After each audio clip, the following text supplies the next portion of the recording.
this shall be done. I said, be so be it. Amen. Testify. You can't say amen anymore. Huh?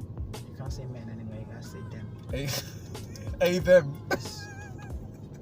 You can't say Hebrews because it's sexist. You have to say they bruise. They bruise.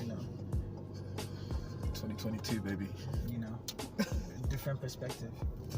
All right, salutations, everyone out there, men, women, transformers, everything in between.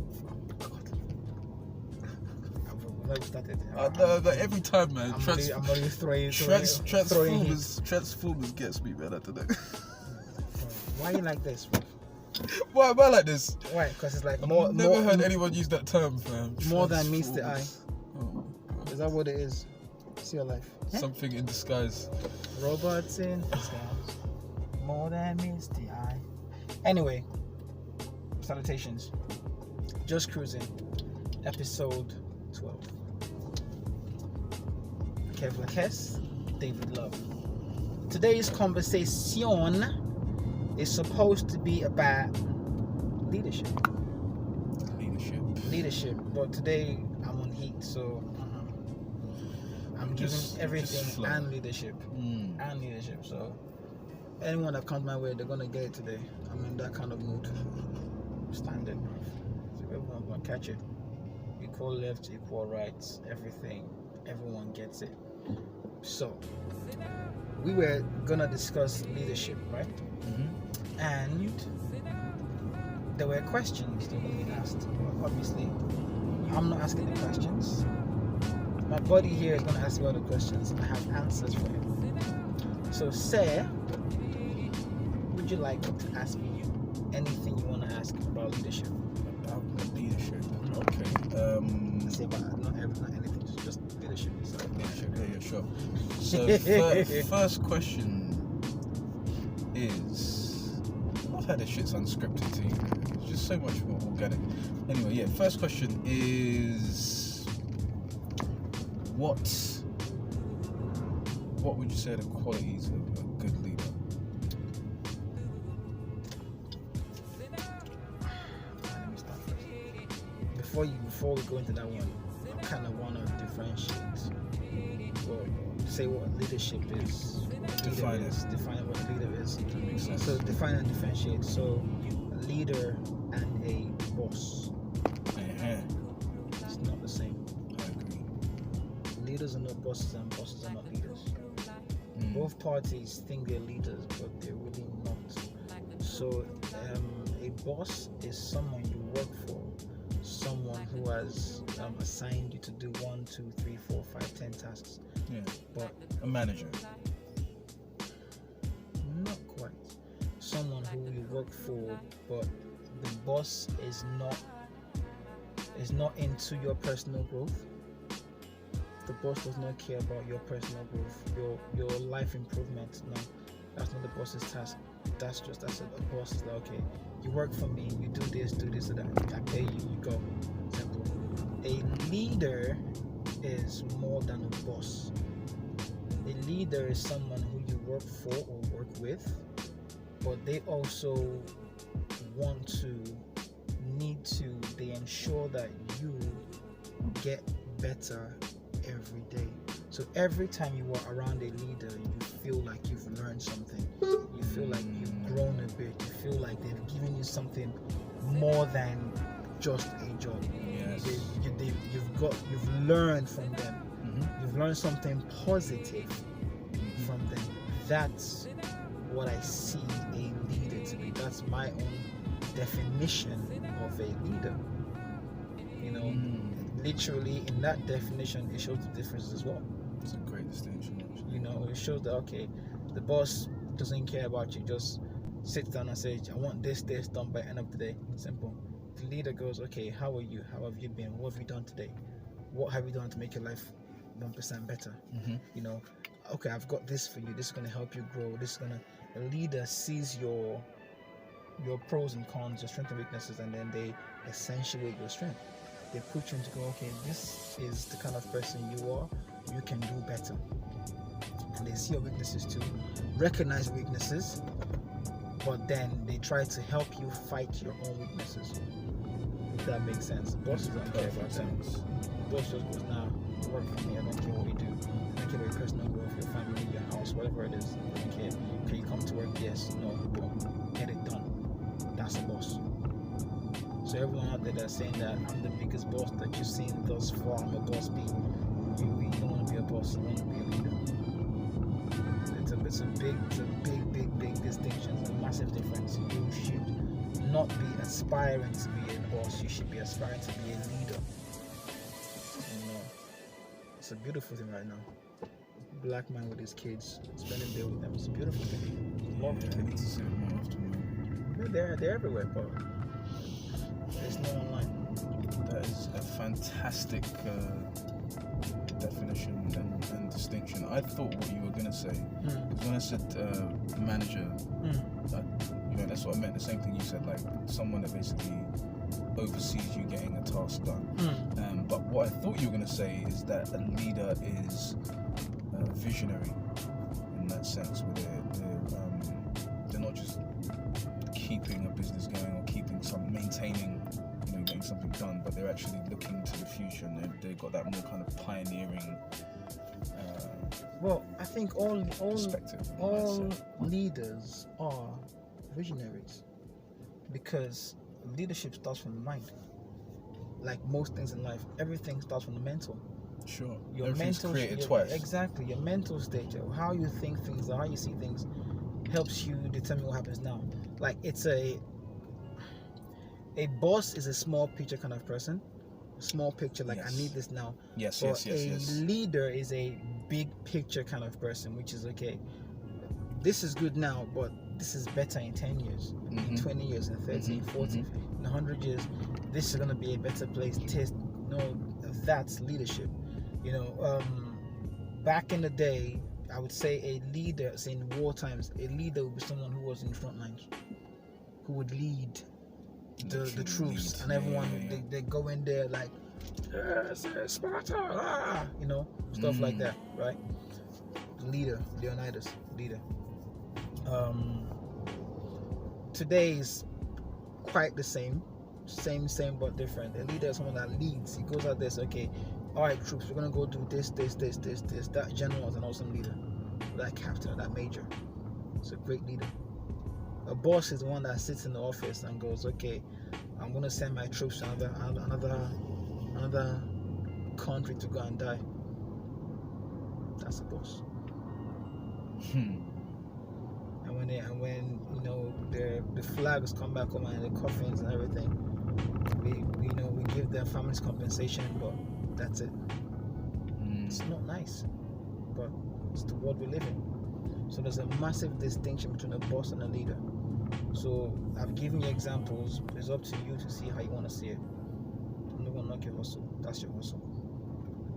Does that make sense? It makes perfect sense. And what was interesting is, by that definition, the first thing I started thinking of is the way I lead and the way I try and help people to grow and learn. And I was like, I like this distinction, and it just puts it in a much clearer frame in terms of what that role is. So thank you for that definition. So you would, from that, you say you would call yourself a leader? In certain respects, I think there's a lot more I can and will do, but I definitely have leadership qualities, which is interesting because I think of myself more as a loner at heart. I kind of do my own thing, and I'm quite to myself, but at the same time, I think at a certain point of leading yourself, you automatically become a leader in a way, right? Because other people start coming to you for guidance and advice and all the rest of it. And I really enjoy seeing people grow, and I love learning, and I love, sharing the things that I learn. So, like I say, learn, teach, inspire, grow. I used to have learn, share, inspire as my tagline on my post. It's mad you use one that's that similar. Because you cannot teach what you don't know. Thanks. Just let's keep it real. If you don't know, you can't teach it. So you have to learn these skills, learn these skills, and then once you've learned and mastered it, you can now teach someone. When you teach someone and they see it and they see you live it and they see it live through you, you inspire them.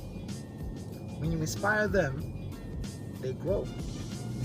So when they grow, you grow. That's leadership.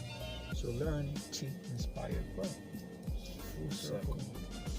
That's the thing. So a leader is a role model. A leader is someone that people say, oh, when I want to be like you. You know, in a silly step that you see some kind of, I don't know, just came out of somewhere, a rapper that came out two months ago, rapping about drugs and whatever, and someone says, I want to be like you. No, someone who's got their head and their shoulders, their right mind, looks at you and go, I like what you're doing, I like how you're doing, I want to be like that person. You know, big distinction, because not everyone who sees you wants to do what you do or like what you do. Some people are just wired different. Some people look up at the negative people and find them to be an inspiration. It's different. It's a whole different ballgame out there. Well, yeah, the thing about leadership though is it's a heavy burden. Heavy lies the crown. Heavy lies the crown. Leaders sacrifice a lot. That's the thing. A boss doesn't sacrifice much. They sacrifice hours maybe, but leaders sacrifice everything. Lifestyle, everything. A leader is more like your mentor, psychologist, psychiatrist, your other daddy, you know, your other mom. It's just a leader gives everything to you. They give a lot more than you give to them, and they don't do that because you pay them to do it. No, they do that out of love, of wanting to see you grow. This is the whole 1% better thing. Yeah, it's not a 9 to 5, Nope. 40-hour. Nope. Because as you're speaking now, I'm thinking of certain people. Like one person that just popped into my head was Lewis Hamilton. I was listening to him speak recently, and he was just talking about how much he gets done and you know how he works with his team and different initiatives he's putting on, and it's, you know, he's basically explaining he's a workaholic, so he's just constantly doing or creating something. No days off. I don't think Lewis Hamilton will ever get the props he deserves. Yeah, I mean, And that's the reality. Any comment section will tell you that. Because people like that, people like him, do a lot more than the TV would ever show. Yeah. They give a lot more than the TV would ever show. Mm-hmm. They inspire a lot more people than the TV or the media would ever show. Absolutely. You know, and the beauty about that is Lewis Hamilton would not be doing that for recognition, for the likes, you know, for copy and paste and share. No, it does that because it's the right thing to do. Yeah. Because I love to do what I do. That's the beauty of it. And he would not be searching for props. He does a lot of stuff I didn't realize, you know. That's all my the point. stuff he does. Like, A lot of people I know, I'm still learning. they now. do things behind the scenes that you would never imagine. So a lot of people, they do so many things and they don't talk about it, they don't publicize it, and I get it, and I like it that way. Because if I'm doing something for someone and I'm going out and I'm talking about, oh, I did this for that person, it just basically looks like I'm doing it for the likes, I'm doing it for attention, I'm doing it, you understand? That's wrong. That's a problem. That in itself is a problem. That's not a spirit giving or service. It's not. It's a spirit of attention. Spirit of attention. It is. Spirit of ego. You know, attention. Hey, look at me. I'm a nice person. Hey, look at me. I did some good yesterday. Hey, look at me. Yeah. Problems, eh? This conversation is fire. Okay, so I'm going to change my first question actually. So, do you think leaders are born or made? Nature or nurture, eh? Yeah. That's the forever question. I was just thinking about it because I was asking you about what qualities make a leader, and I thought actually it kind of fits with that question too. But do you think leaders are born, like some people just have that in them, or do you think they're made? Again, that's the forever question. Is it nature or is it nurture? I would always say a bit of both. Because there are people who, no matter where you put them on earth, no matter who they are, what they are, they just want to help other people. They just want to see others be better and do better. I know people who actually, because they want others to do better, they've decided to do better. I know people like they're happy with just give me a tent, give me a spoon, give me a plate. I don't need much in life. Minimalists, right? Like minimalists, but then they've realized, hold on, most people I see out there are not doing much, but if I do more, others will see me doing more and inspire to be like me and do more. Like literally know a lot of people who they don't care about money. That money rich concept. That rich concept, they don't care about that at all. You know, some people I know, they're very greedy. They want to have all this money in their bank account. So imagine someone is making $500,000 a year, but now they want to make 2 mil.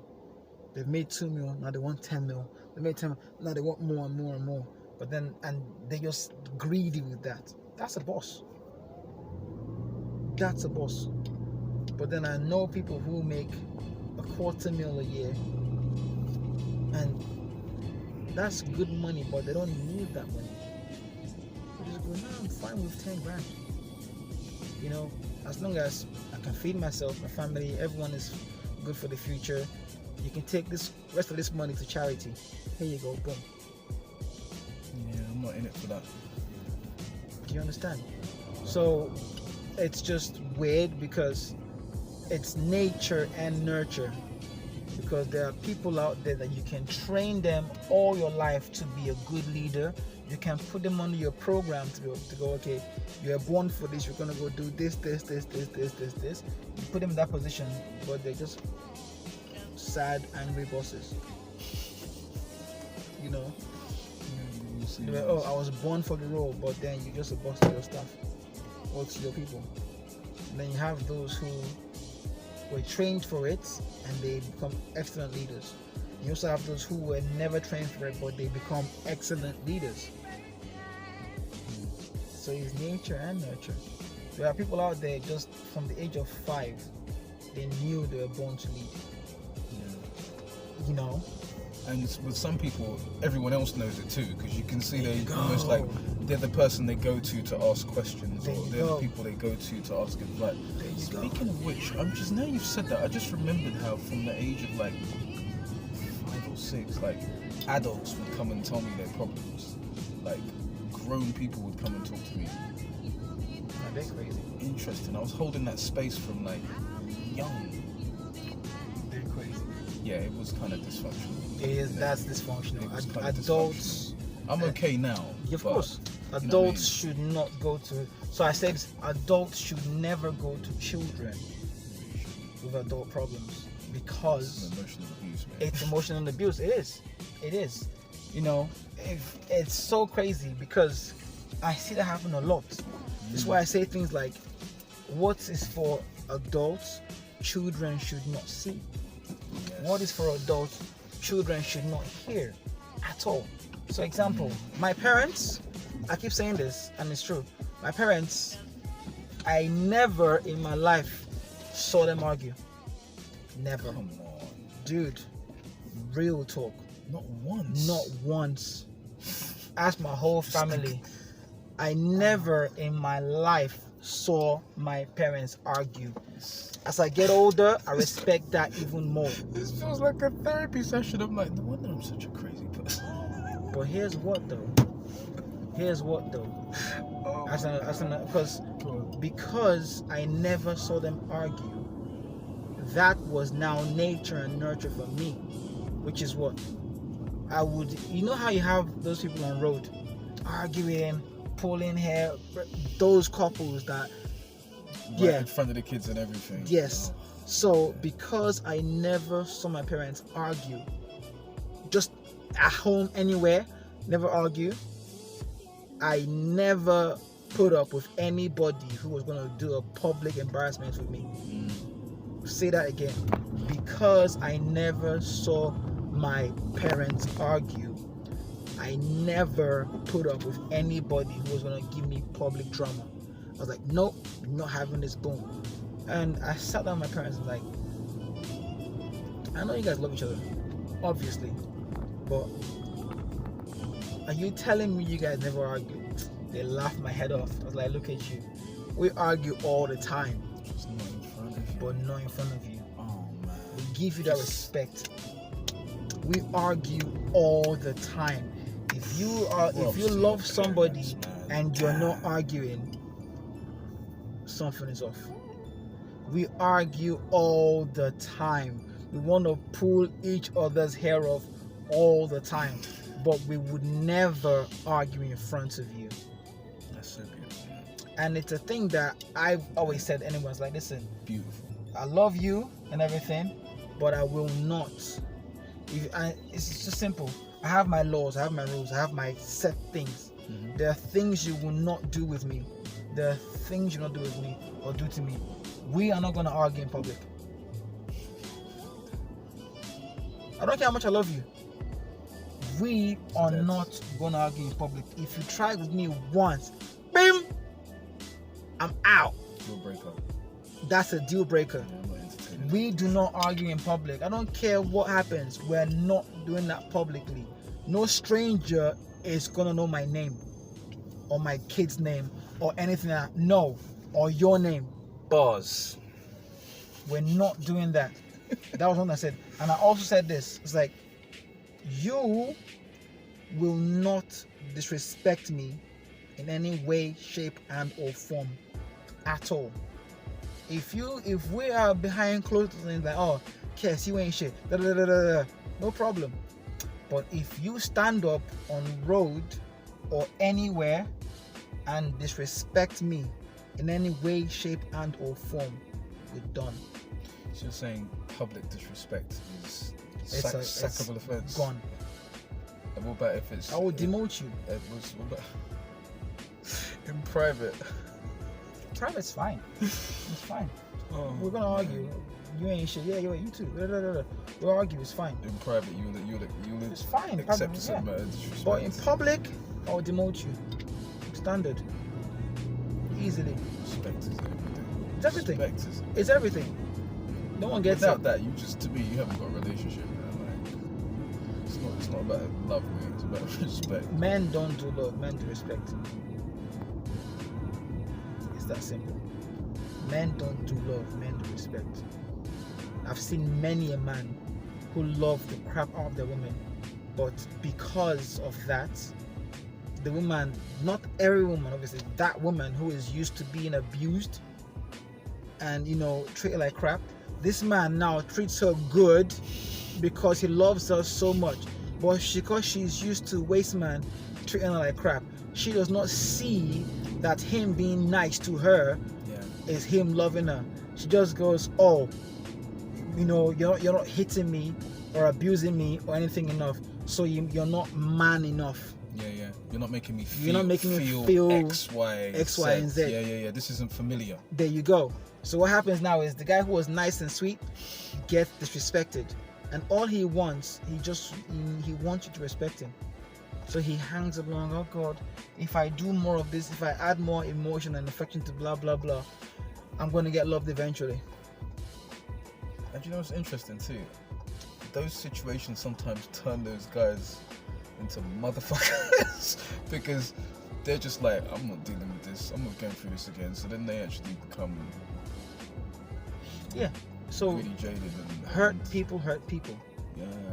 if she just like trauma causes trauma. There causes, you go. But if she was hurt by people, and she was used to that kind of situation, every nice person that meets her, she will say, "Oh, I'm looking for a nice guy. I don't want to meet no F boys anymore," right? Which is good for like 2 weeks, right? On the 3rd week, she's like, "Oh no, this nice guy ain't ish to me. This nice guy is too nice. He's soft. I can predict him. He's predictable, so it's boring now." Boring. Yeah. You understand? And no, she starts to hurt him. So she was hurt by the other guys, and now she gets this nice guy, because you know how it is, online dating. I want to see a nice guy now. Nice guy goes, "Oh, I'm a nice guy," and now she meets nice guy for 2 weeks, and then on week 3 she's like, nah, he's too predictable. Stops being nice to him, and he's going, "Oh, wasn't that nice enough to her? I'm gonna try and be nicer. Okay, I'm gonna try and be nicer. The more he tries, the worse he gets. Yeah. The more he tries, the worse he gets, and it just grows and grows, and it just gets worse. And because she's hurt, the only language she knows is hurt. So she's going to hurt him. And now, when she hurts him and dumps him, he now goes, "Oh no, I was a nice guy and I didn't get appreciated." What does he do now? Stops being a nice person. Starts going out of his way to be an a-hole by hurting other people. So hurt people. Continues. There you go. And what's even crazier is that guy that's not being nice will often have a certain amount of success. Yeah. Now he will get he will get a lot of dating success. Yeah. Not a lot of. That's what I was going to say. Serious. Not like success. Not relationship success. There's difference. But he'll get like exactly, because there's for men and women the same thing. Which is there are the ones that we are going out to look for a fling, and we're going to look for a relationship. It's quite different. Yeah. Big difference. Because when guys are going out to look for a fling, they're looking for the biggest ass, the biggest titties, the sexual features. They want the one that, all that stuff. They want the sexual features. They're going for a fling. But then when they now go for a relationship, a real thing, those matters don't count. What counts is, can she make me feel good? Can she give me peace? That's it. And that's the difference. But again, if you don't know, you don't know. And that's just that. It's that. But we all see it in a different way. Oh no. Okay. It's different. Looking for a fling, looking for something serious, it's not the same. If you're looking for a fling, you don't care about what she's going through, what she does with other people, if she smokes, drinks, blah blah blah. You don't care. So if you're a non-smoker and she's a smoker, you just want a fling. You don't care. If you're a non-drinker and she's a drinker, you don't care, because you're not seeing her as, that's the mother of my children. Does that make sense? There you go. You don't see her as that. But when you see her as, hold on, that person is gonna carry forward my offspring for the rest of the life. Yeah, you're looking for a different. You're looking for something different. You're like, no. Would you say the reverse applies to women in the sense that, the same thing applies in the sense that, let's say they're looking for a fling, the qualities they're looking for will be different if they're looking for an actual today partner. Or 20 years ago? No. Today women are doing it back asswards. They're hustling backwards. No, seriously. Today women are hustling backwards. Speak on it. I know what you're going to say, but speak on it. Alright, so today a lot of women are going to go, okay, let me date this guy first. Let me see how it goes. Just a casual fling. Just casual. And then as they're casually flinging, he starts ticking all the boxes one by one. So it started as a fling, right? And then halfway down the line, 6 months later, it goes, oh, I know we're just casually hooking up, but where are we going with this? Where's this taking us? It's been blah blah blah for 16 months, 18 months. Boom. So it was casual first, but then she realized, okay, this is getting serious, which means I'm seeing him a lot more, and the more time you spend with a person intimately, the more intimate you become with them. No matter how you want to be heartless, you are going to get close to them. It's called propinquity. Jeez, drop that again. I like them long words, you know.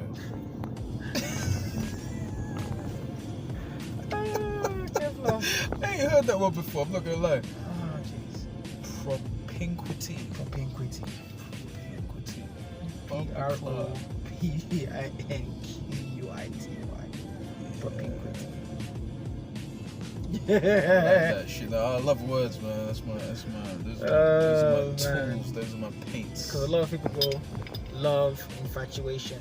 There's an in between. Propinquity. You know, oh man, as you say that, I can remember. I can remember flings which just evolved over time through, like you say, just that the proximity leads to propinquity. Yes. I've got bars. That's what it is. It's like over time, just the bond just grow. There's been women who've really like grown on me. That sounds so wrong, but I'm just being honest. That's propinquity. There's women that have just grown on me, like they've just stuck around and like. Yeah. That's it. I'll put my shit over a period of time where I'm like, you know what? what? It's the same She's thing as. She's putting a shift. Exactly the same thing, but guess what? Propinquity leads to love. Wow. So, doesn't sound romantic. You get infatuated first, and then you spend more time together, and the more time you spend together, the more you're like, oh, fine, you're here now. Let's go. It does sound romantic, but it really is like that, man. In a lot of cases, not every case, but. Well, in most offices today, there are lots of office swings happening in the world office today. What now? Office swing. Office swing. Office husband, work wife nonsense. Yeah, because they spend more. Office fling. Sorry, fling. Okay. Fling. Swinging? There's swinging in the office? Is this a new thing I haven't heard of? Use rope, tightrope, same thing. Sex swing. Just all these images are going through my head like. Dirty mind. You need mouthwash. Clean your mind. Actually, I talk.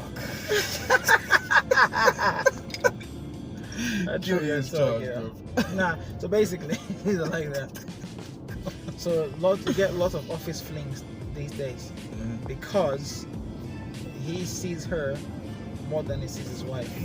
She sees him more than she sees her husband. So they now form an intimate bond. Wow. Propinquity. That's why you have these like CEOs fall in love with their PAs and shit like that, right? Their personal assistants. Yeah. Because it's just. Not even the CEO. It's basically the general John Smith office worker with the girl next to him. Why are you so disagreeable? It could be both. As I said, it's not just, it's both. Like I said, I was saying the same thing. So it's like she knows his coffee, she knows his lunch, she knows everything, and he knows her this, that, and the third. And then what happens now is when she got plans. Okay, on Wednesday I'm gonna buy him his coffee, his sandwiches, blah blah, and then the wife cooks for him. She gets upset.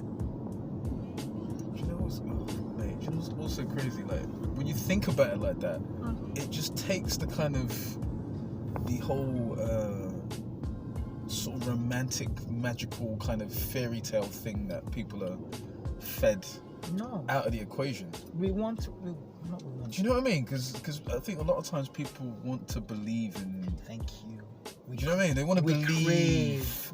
We crave romanticism. Wow. Because if we don't get romanticism, it's like, for what purpose are we alive then? Because everything from when you were a child has told you that for two people to get together, there needs to be romance. Yeah. All the fairy tales, all that bullshit. All the movies.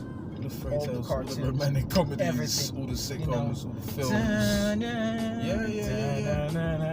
And then you got the romance novels as well. All of that stuff. The songs.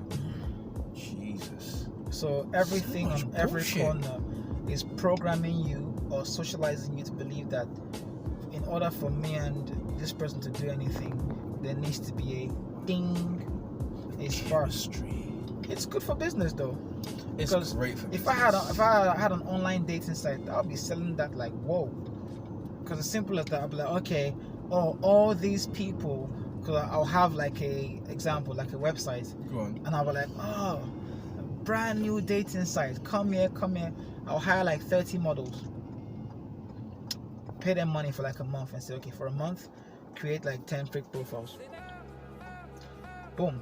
So now I'll now pay like good money to advertise in all this, the top, what do you call it, all the top websites, top media sites, and go, oh, brand new dating site. We have tons of girls, this, that, and the third. And I'll do the SEO settings to make sure I get the right words for the algorithms, right?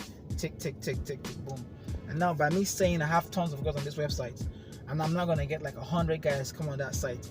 And now by getting 100, really and now go models hundreds of men and women on the site. By doing that now, I now get more women coming on the site because there's girls that's there, they now join.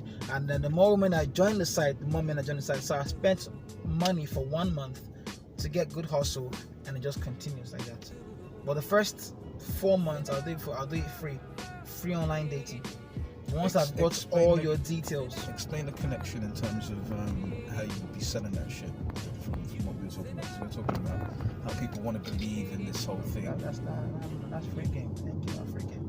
Fair play. You might even do this shit at some point. I'll tell you this. That makes sense. I'll tell you this when the camera's off. I'm giving you a free game.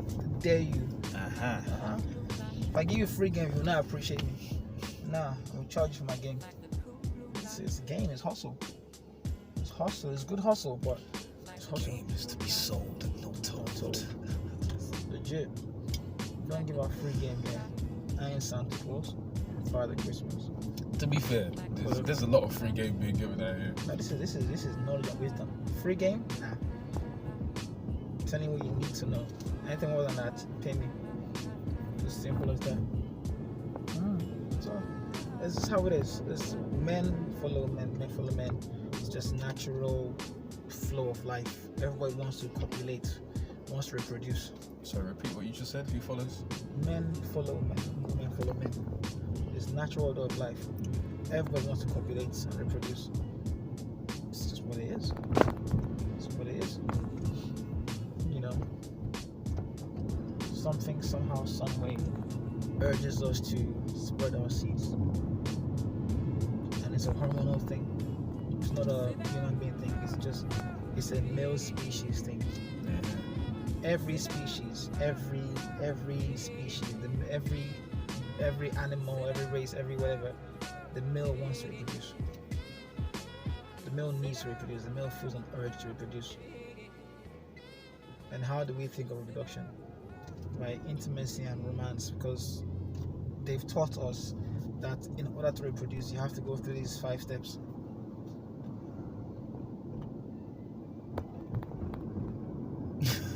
You wait for me to ask, what are the 5 steps? No, bro. Okay. It's just like, am I wrong though? It's just there. It's just there. You know? It just is what it is. So much programming. But then this is where leadership comes in. Because a lot of young men today have never had a man like me say this to them. They've had other people not like them try and teach them about mating rituals. They've had other people not like them trying to teach them about the bar mitzvah. Yeah, I say bar mitzvah because there needs to be a rite of passage from boyhood to manhood. You can't let anyone who is not being a man teach you your rite of passage from boyhood to manhood. It's not going to work. It's going to leave you confused. You hustle backwards. It's what it is. So it leads into everything altogether. It's just full circle. That's leadership. Again, a leader is a role model.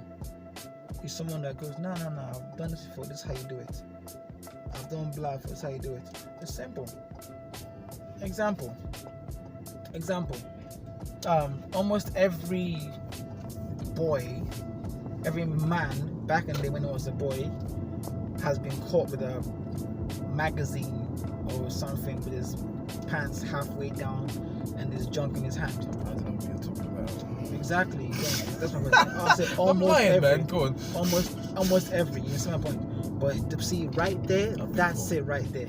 We've all been caught, bro. Mine was worse, bro. Listen, okay.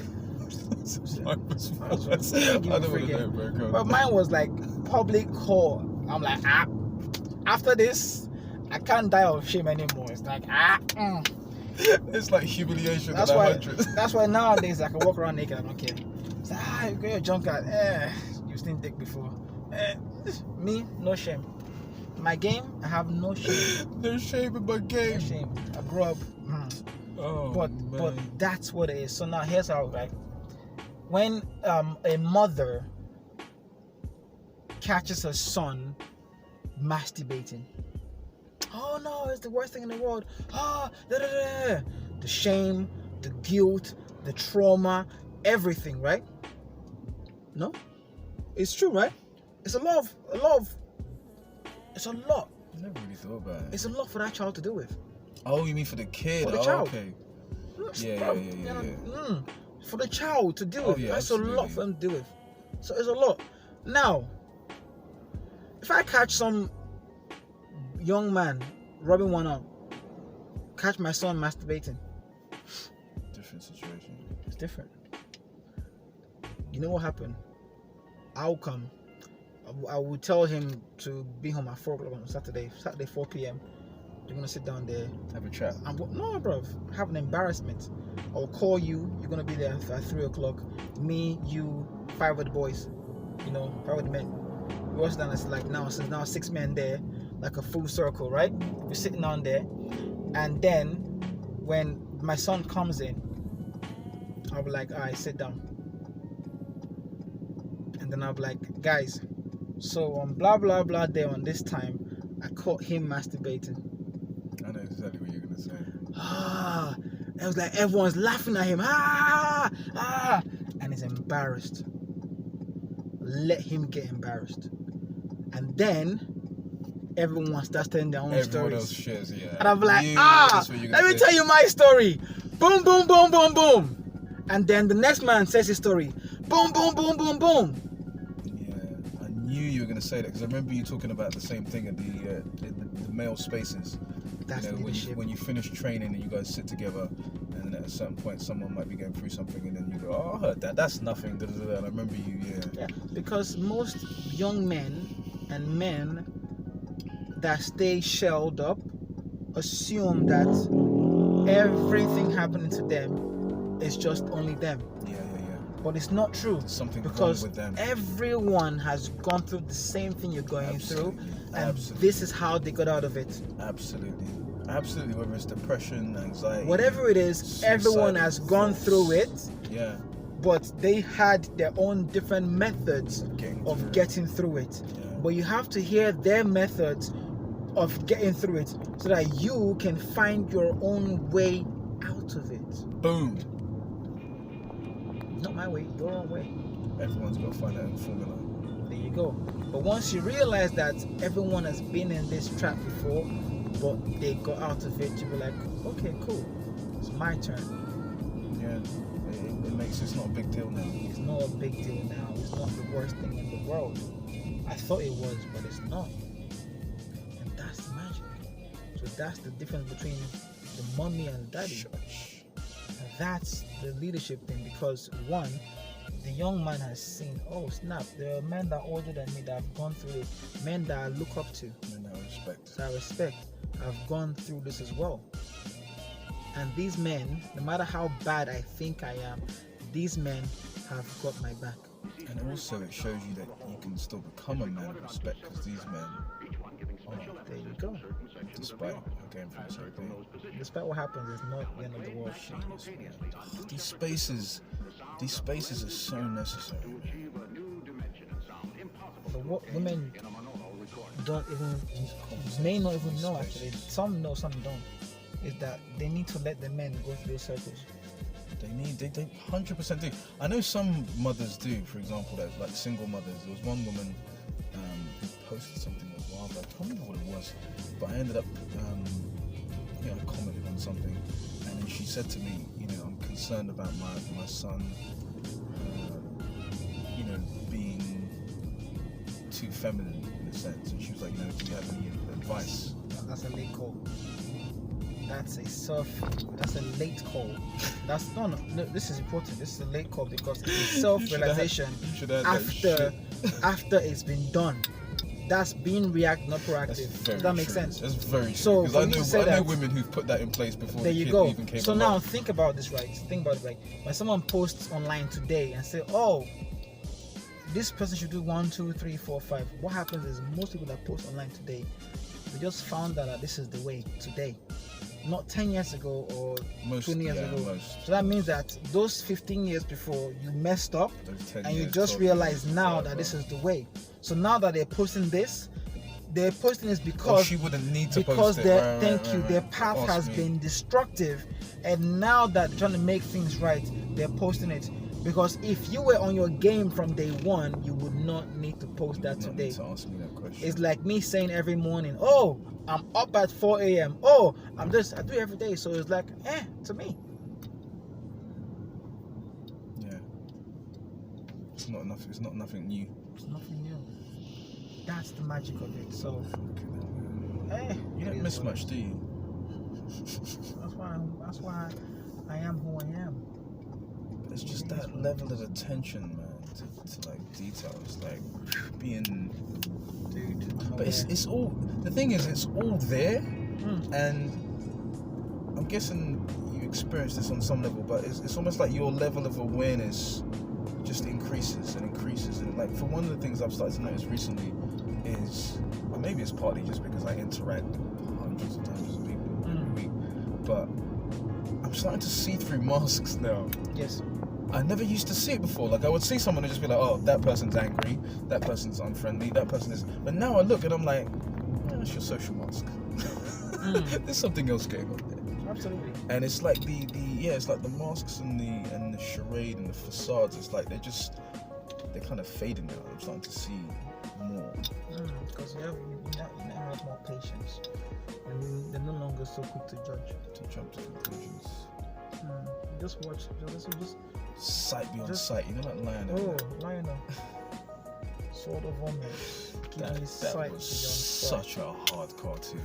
That cartoon was hard. Sword of Omens, give me sight beyond sight. I watch it as an adult now, and I'm like, jeez.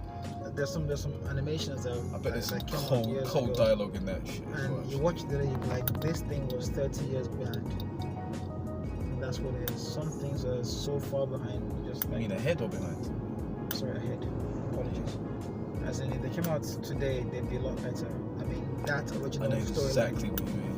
I know exactly. It was for kids, but it wasn't for kids. Yeah. It makes sense. But yeah, it's that. So you have the patience to watch more now and go, okay, you know what? I have time for you. Because when you are impatient, you are in a rush to do everything. You're in a rush to complete everything. You just know you're such a rush. You are in your own bubble.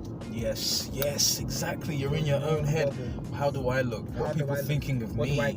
Self-absorbed. What do I want to get? Me. Yeah. Absolutely. You're not actually like going now. You're not present. What's that person going through? How are they? What's happening there? Just attentive. I'm starting to see it. Like, I see like so many things. Like, sometimes someone will come to the bar and I can see like the anxiety, or I can see like the confident mask, right? So there's a lot of people who dress up to go out, and it's almost like you can see like an actor that's practiced the role, right? They've got the outfit and their hair's done and the makeup's done and the rest of it, and then it's like this kind of and it's very practiced, you know. And I can see like that's not you just naturally being yourself. Well, that's like a character you've created. That's a key. I can see through it. That's a key to leadership, though. As a leader, you need to be able to see, to have sight beyond sight. Sight beyond sight, bumper clout. To see and understand, because that's what it is. Some people are going for a lot, but no one knows. And because no one knows, and they're worried that they're too afraid to open up, they feel alone, and no one is there for them. And with some of them, they really haven't got people to open up to as well. Yeah, that too. It's a hard thing to do, to actually just open up because we are so quick to judge as human beings. So you'd open up to me, and before you even finished, I've already assumed, oh yeah, but you understand?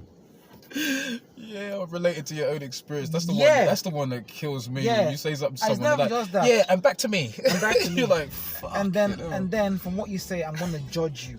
You understand? Or they just misinterpret you, see things, your own thing from my perspective. Yep. I'll judge you, I'll criticize you, I'll make you feel emotionally vulnerable for that. And then I start wondering why you no longer open up to me. And I said this to someone. I said, I've got to tell you something important. And I told everything. I said, tick. And then the response I got was like, because in my head I was like, I don't need to tell you, but because I respect you, I'm going to tell you. Understand? And then I got the wrong response in the sense that there was a criticism, the judge, and everything was like, here's what it is, right? Because of the way you reacted, the next time anything happens, I'm going to become massively hesitant to tell you. Because it's real. Because I don't need to tell you, I choose to tell you. But if you want to act like this, then I won't tell you. It's a privilege. If you really think about it, it's a privilege for someone to share like that on that level. They don't have to. I don't need to. Yeah, I'm very selective now. Very selective. As you should be. You are the master of your environment, of your universe. You are the one that can protect your heart. Not me. You. Not anyone else. You. And I keep saying this because it sounds funny, but I say it all the time. No one cares. Oh man, it sounds cold, but it's real, and it's. The thing with the truth is that it's brutal, but it's beautiful as well in its own way. Do you know what I mean? Because once you accept it, it's like you know how to maneuver. Doors are open. Say again? Doors are open. When you accept it, doors are open. Yes. Yeah, exactly that. It's because until you do, you're going to be in this resistance to just what is, to reality. You're going to judge it this way, whatever. But once you accept, like, it is what it is. Yep. That's all. And it's no one cares basically means that think twice before you open your mouth to anybody. Are they listening because they're going to use that as armor against you later? Or are they listening because you're forcing them to listen? Man, every time we talk, it just triggers all these things. Like, I can literally remember having a conversation with someone a little while back where it was like, this person's trying to get information from me, and then at a later date I heard this person just talking about this person and talking about that person, and I'm like, oh my goodness, like, while you were talking to me, you were just there collecting intel, like posing as a friend, but this is what you do. Like, you run around carrying news and starting little beefs and foolishness. That's what makes you feel alive. You need to talk about someone or something, and that makes you feel relevant. It is what it is. Get mad over one thing.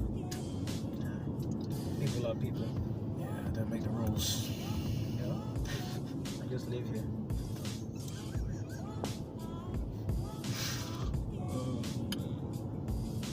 But again, it's leadership, right?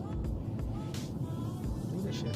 People need to see a leader in action. A leader leading, not with the whip, with their own actions.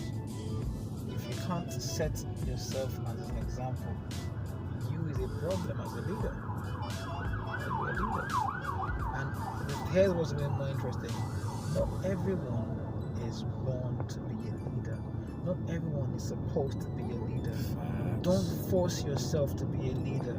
Understand. This is very important, right? Some people are not meant to be leaders. Some people are meant to support that leader. Just in being there, that presence makes that person's leadership even better. Because it's not an island. No one's an island. People don't understand this. I said this about delegating, right, the other week, about the make yourself better.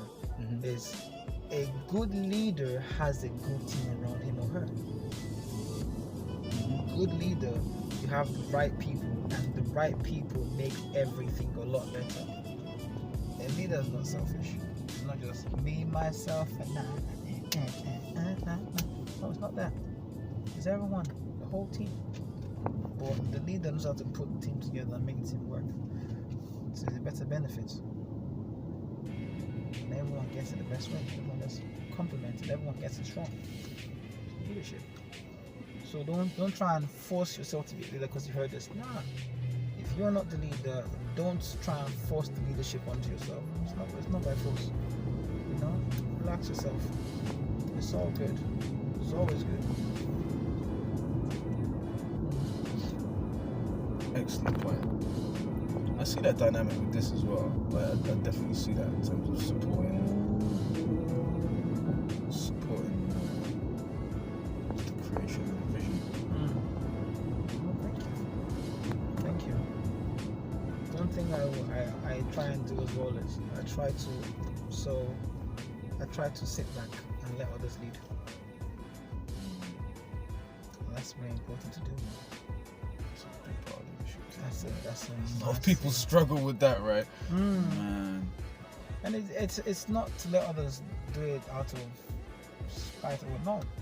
Let them screw it up so I can take over. No. I've seen that. I've seen that too. No. Actually, I want people To grow. I want people to be leaders themselves. I want to be a leadership factory. If that makes sense. I want to make leaders. I want to create leaders. Leaders create leaders. Yeah, I like that. So when I see someone has the ability to do, I'll be like, here you go, try this. And then comes the, I'm not sure. See, if you don't know, if you don't try, you don't know. Have a go. Try, see what happens. I always say this, the worst thing that will happen is death. Are you dead? No. Simple. Did you die? No. Simple. That's all. That's just it. It's like, nah, it's fine. You didn't die. You're fine. What's the worst that can happen? You get embarrassed. You mess up. You do this, you do that. Yeah, you're human. You're supposed to mess up. You're supposed to get it wrong the first time. You know, no one has ever done it and got it right all the time. Even when I get it wrong, no one knows. I see when I do it wrong. No one sees it. I do a lot of things wrong, but it is what it is. We keep going because I don't judge myself too much. I'm not too harsh on myself. That's the key. Like, oh, I didn't do it perfectly. That's the key. I used to do that a lot when I was younger, man. Oh. It's silly though. It's really ridiculous if you think about it logically. It makes no sense. Because failure is inevitable. Like, we learn through trial and error. So to judge yourself and judge your failures is just, it's counterproductive. And like the biggest thing that taught me this was boxing. Actually, it was just the reps you have to keep putting in to learn something and do something, and how you got to get it wrong. Like, I remember learning to skip, and I remember, Mama. do you remember the first time you learned to skip? I remember having this nasty like rope with the thick rope, and like just catching it on my shins and just being like, oh my god, catching it on my ear, and just all that foolishness, and just having to start again. Initially, I was so frustrated, and then the more time went on, it was just like, oh, you just do it again. Just do it again until you get better. That's it. Like, it's not even that deep. You just do it again. Like, you let go of all of that foolishness, the judgment, and you just keep going. And that's what I apply to whatever now I'm doing. Just So like, when I first started, I did not know how to skip for shiznit. skipping's brutal. So what I did was I did consistency, not intensity. So every morning, every day, I go to some corner or somewhere where no one's watching, and I'm like, okay, I'm gonna try and do 100 jump ropes without stopping. That's it. And then the next time I was like, okay, I'll try and do 200 without stopping, like that. And then I started getting comfortable with it, but then I was always making mistakes, you know. But then came to, okay, I'm gonna do 200 jump ropes. I want to see how many times I stop. You understand? So I stop, say 10 times. Mm-hmm. Awesome. Now go. So next time, I won't try and stop 9 times. Yeah. And then 8 times, like 1%. that. 1% better all the time. And all of a sudden, I'm doing 200. I'm stopping like once. All right, cool. We're good. 300. How many can I stop? 400. 500. So in doing this, I am taking away the worry of, I'm going to stop. No, I'm reducing my stop periods, and not even realizing that I'm getting a lot better all the time. So instead of me beating myself up, in my spare time, I'm making myself better. That's fine. And all of a sudden, everyone's like, you can skip real good. It's like, I train all the time. I'm always doing it. You're only not good at something because you don't do it enough. I ended up just falling in love with skipping at some point, man. There's times I would skip for like 30 minutes, man. And like when the right music's on as well, and you find your rhythms and cross the rope and spin around 180 and all this kind of shit. Like, got to the point where like people would sit and like watch me skip. But yeah, and they would act like marvel at your skipping. Yeah, some people were hating too. Some people like, he thinks it's all that with his skipping. Okay, interesting. But it's just interesting because at a certain point, people look at skill like it's talent. They'd be like, do you know what I mean? Like you get, and that's what I like. I like it when you're so skilled, people have to try and play it off like, you're just like, good at that. Just having that. You're just good at that. I'm like, because you're born with it. You didn't see me. Maybe it's Maybelline. Maybe she's born with it. Maybe. People be acting like. Didn't see all them times I clapped myself in my shins. Exactly, back of your head. Back of the head, the ear. Almost blinding myself. I hit myself in the eye the other day, bro. I was just like, what is happening? It's like getting whipped, bro. It's like some. That's what it is, man. That's what it is. You get the internet culture where it's like you see someone do it for the first time, but then not knowing that their first time is their 10,000th time. So you see it for your first time, assuming that you should be that good your first time, not realizing that person has put so much time, effort, and everything in that. But now these people come to me, so you've got a whole lifetime of seeing things done perfectly. Mm-hmm. So you now assume that if you did it the first time, you'll be perfect. And then you come to me and then you do it for the first time and you're not perfect, and then you are disappointed, angry, upset, enraged, and I have to now tell you every day is like, it's okay, this, that, and the third. This happens all the time. This is the world we live in. Everyone's now been socialized to believing that if you don't get it the so first instant, time, everything's so instant. I was working with a woman that was on this same thing the other day. Like she's very new to bartending, and she was trying to pour a pint. And there's a way that you angle the glass, and there's a few things you can do to make sure that you get a foamy head and all the rest of it. But she went to do it, and then she got really frustrated. And I said, "What's up?" She said, if I try something and I'm not good at it the first time, I just don't want to do it again. Yeah, it's true. I heard that. I actually had to go. Yeah, I had to go out a teacher. Because the lady I used to train for, she teaches children, and because she couldn't get it right the first time, she tried to quit, and I was like, don't ever do that again.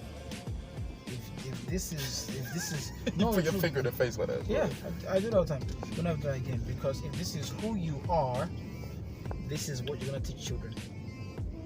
I love that you did the point as well, because it gives it power. It does. And I go, if this is who you are, then you're telling me that this is what you teach children. That's a problem. Children are meant to make mistakes. Mm-hmm. If a child is not good at something, it's because they've not done it enough hours. Recognize that. That's the key. That's right there.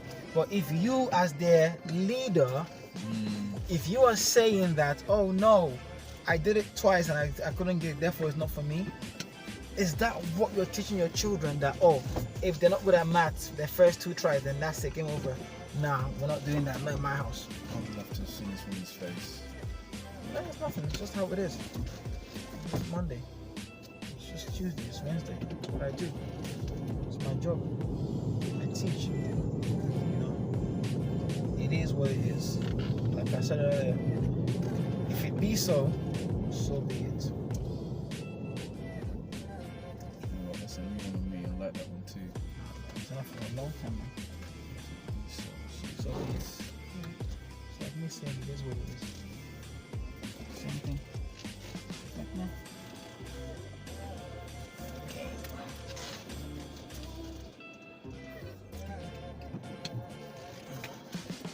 But yeah.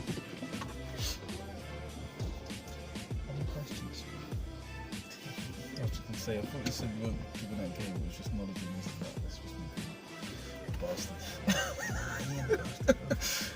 Any questions? No, I'm good, man. I'm good. I think that was pretty good. Anything else you want to finish with?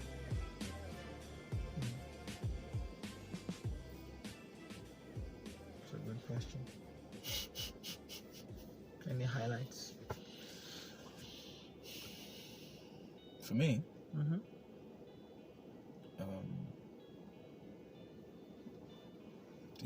These conversations are so good, man. I need to hit the playlist and go through the whole thing. I think the highlight for me actually is just that clarification around the leader making people better and the leader creating leaders. Because I can already see, as I say, how I'm doing that and how I want to do that in certain ways. And just the timing of this conversation is perfect. That's probably the biggest highlight for me. I've got a question for you. Go ahead. It's an obvious answer. But do you think the young men today need positive male role models? 100%. In fact, just to add on that real quick, I think part of the reason I mentioned this Hamilton a couple of times recently. I think part of the reason I've connected with certain things is because he looks more like me than some people do. Do you know what I mean? There's a quote by Maya Angelou where I'll paraphrase, but she's basically saying people need heroes and sheroes that look like them. So yeah, I think definitely. That's true. What's yours? That's just it is what it is. Because I know a lot of people have their role model. So yeah, that's true.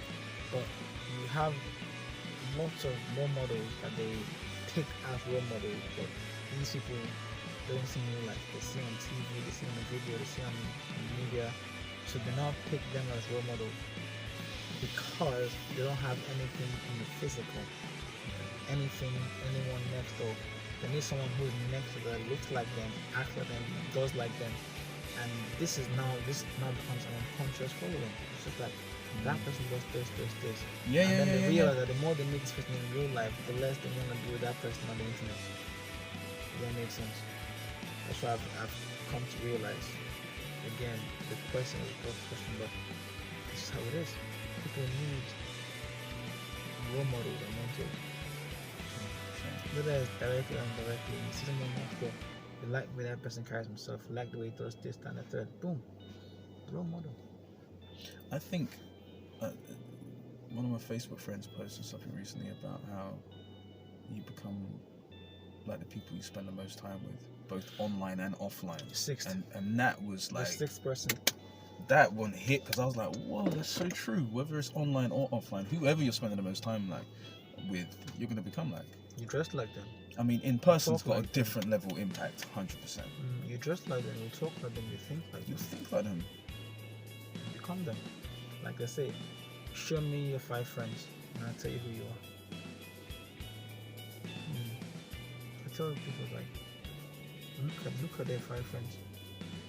What do the friends do? What do the friends do? What do the friends associate with? If you have 5 friends that are billionaires, you best believe those 5 friends are going to try everything to keep you as a billionaire. It's just that. Because there's game. They share game. Yeah, I've seen that. I've noticed that a lot, like working in certain places and circles. I can just see like conversations happening and networks, and it's like you kind of can't lose when you're in certain circles. Because they get information before other people do. Yep. Do you know what I mean? They get tips on certain things. They get access to certain information. Access. Crazy. I'm telling you, like doors open. Doors open. Like I've seen it because I've been in like members clubs, I've been at private balls, I've been at certain places, and you just hear them talking about They'll be talking about shit you ain't even heard of before. Like, oh yeah, there's gonna be a new rare tear being released, and like, and you be like, what? In 4 years time, in 3 years time, like what? You know. But yeah, it is what it is. I like that. And at the same time, if you have the wrong circle of friends, yeah, they're only gonna pull you down. Done. If your head's in the right place, and you have those 5 friends who are constantly on the negative spiral, they will involve you in the negative spiral, and it's only gonna pull you down. Now, what you cannot bring them up, but they can pull you down. It's like your friend's in a ditch, and you want to pull them up, but they are comfortable in that ditch. They will pull you down. Forget it. Quicksand, like I said, they will pull you down. So beware of ditches. That's all it is. But that's leadership for us today. Thank you very much. Like I always say, it's been emotional. Thank you, sir. It certainly has. Thank you for watching. You have any questions? Peace.